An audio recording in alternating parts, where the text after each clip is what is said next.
Today, September 3rd, 2013. And yesterday, I just finished looking out. Yesterday was kind of a big day in my life because a couple days ago, I found out that my sister's autopsy report was ready. And two, I found out that my daughter got into the vehicle, her vehicle, being drunk and allowing other drunk people to choose her destiny. And then they wrecked and injured an innocent person. And as a mother, it makes you feel terrible. Like, what part did I not teach you about staying in control of yourself and doing the right thing, regardless if it's your birthday or not? And her father and I haven't been in her life, and there's a reason for that. Behaviors like this. And so today I'm disappointed and angry. It's kind of like a double entendre, you know, like my sister's autopsy, which I've been waiting for, and my daughter. What if she would have died? Or what if somebody else had died in the car? Or the injuries were far worse for the motorcycle driver who got hit? And in all the conversations I've had with other people about this situation, I haven't heard her empathy for the person that they injured. So, a rule to everyone: do not drink and drive. Give your keys to a safe person and never get in a car. And now she's probably going to lose everything. I'm surprised she didn't go to jail. And I'm upset about it, and I'm going to keep recording on YouTube and putting my life on YouTube and just putting myself out there. And so there's a document. You know, I'm so frustrated right now. I'm going to go into the sweat lodge later and pray, you know, that my daughter doesn't lose her life in all this irresponsible behavior. I'm totally shocked that somebody's not dead. So with that said, we have the autopsy of my sister. When this all began, it was the word about was that she was a drug addict. She was took too many medicines and what have you. And I knew that wasn't true. I knew it because my sister was a good person, and she was ill, and she had just changed her medicine, and the autopsy states that there was a lethal combination, which is a doctor's fault. And this whole time, you know, because I was brought up in child abuse, and I wasn't just abused, everybody was abused, including my sister. It's like they treated her like a dog. Like, she was lucky she got cremated, you know what I mean? And I fought so hard. I have fought so hard. I mean hard. To give her dignity and respect and love, even in her death. Because the bottom line is, I knew it wasn't her fault.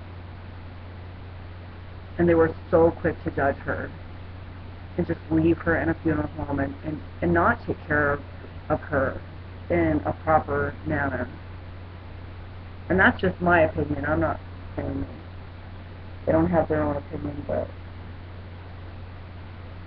I fought so hard for this, and by a sheer mistake, the medical examiner had to take her back because the doctor didn't sign off on her body pickup. So she ended up in the medical examiner. They had a power of attorney, so I couldn't pay for the cremation. I couldn't pay for an autopsy, and she ended up getting one anyway. And there's the truth. And there's probably so much more truth in there too, about how long she laid there, about how long. It's September 3rd. She died April 15th. And I'm still here talking about it. I wish grief was easy. I wish it was something you just got over in 3 months, but it doesn't work that way. I was just beginning a relationship with my sister after 20 years or so, or more, because we really didn't, we grew up together, but we were never together. And everybody in my family, like everybody, was just so shitty and so cruel and so mean, and they made so many judgments, and I kept standing up, and everybody around me was just looking at me like, are you nuts? I mean, and I thought, isn't it important to, I don't know, I guess I have different standards. I just wanted it to be right. I wanted her to have peace.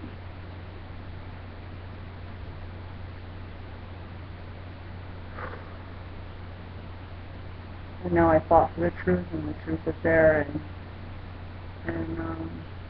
I don't care. Her son left me basically a suicide letter. He found her body, and I sent the police over there. It's like, I'm not even messing around. Like, you know, don't threaten to die in front of me, or I'll do something. And I did, you know. And I've been doing for a while.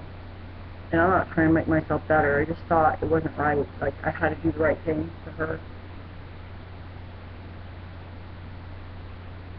I owed her that. I owed her the memorial video. I owed her the fight. I owed her a fight. You know what I mean? Like, a true fight. Where in the end, she had just died. Somebody made a very terrible mistake and she died.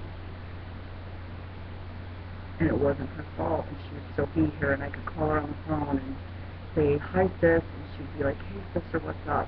And that's not going to ever happen. Because of a doctor. Because the doctor made a mistake. And I gotta deal with all that now. So I fought for the truth, and we got the truth. And I asked God for the truth, and the truth is here. And my daughter gets drunk on her birthday and almost kills a person. And then here's my sister. It's like balancing people who make choices and people just have things done to them. And I feel so alone. I feel so alone. If it wasn't for God, I'd feel so alone. Like, breathe, you know? My daughter could have died.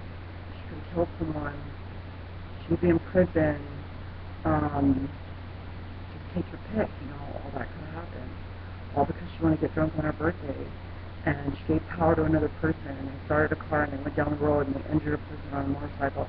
I don't even know what's happening to his family, and I'm concerned, and I feel compassionate, and I feel empathy, and I didn't raise her that way. She's making choices, and there's nothing I can do about it. But I can pray, you know? I can go in my sweat lodge tonight and pray, and ask God for compassion and forgiveness, and thank Him for giving me the truth, and giving my sister dignity, and honor and grace, and that's all I wanted for her. I knew she had taken her own life. I knew she wasn't a drug addict. I knew it. I knew it in my heart. And the truth is here now. And it cost me $5 for the truth, and nobody else got to do it. Nobody. Her kids got one big deal. They're both drug addicts. Both of them are drug addicts. I thought I wasn't, you know, but I did something about it.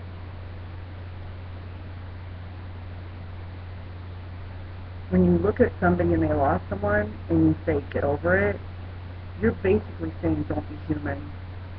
And we are all called to be human, and we are all called to be something greater than what this life has caused us to be. And we have to vibrate higher at all times. Like, that's what life wants from us. We just want to check out, we want to get drunk, we want to get in cars, we just don't want to make choices, we don't want to live with our choices. Today I could say that I've made great choices, and my daughter's made a horrible choice again, and she's not in our life for a reason. and thought she would make better choices if we weren't in her life, that she would take responsibility for herself. And now she's an injured person. That hurts me to the core. It hurts me to the core. She could have been killed. All for one night. All for one night.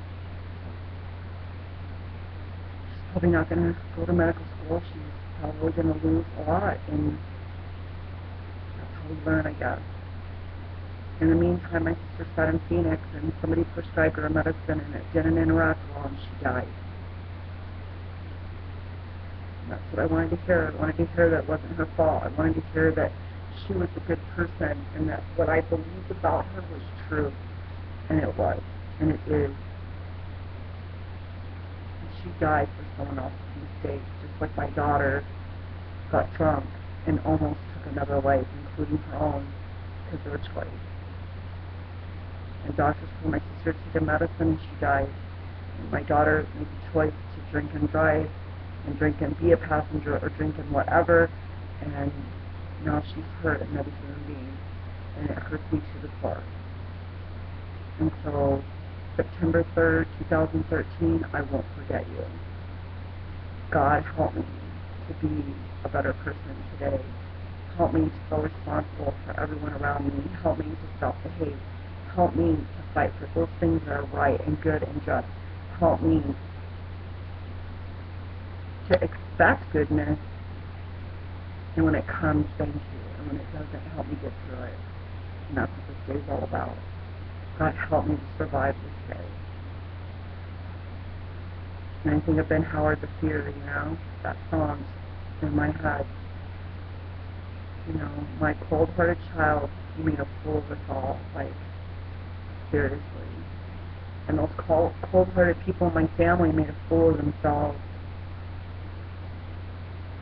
They could believe anything they want to, but she wasn't a bad person. She wasn't. She was suffering, like everybody else, struggling to make it. They don't want to see a memorial video.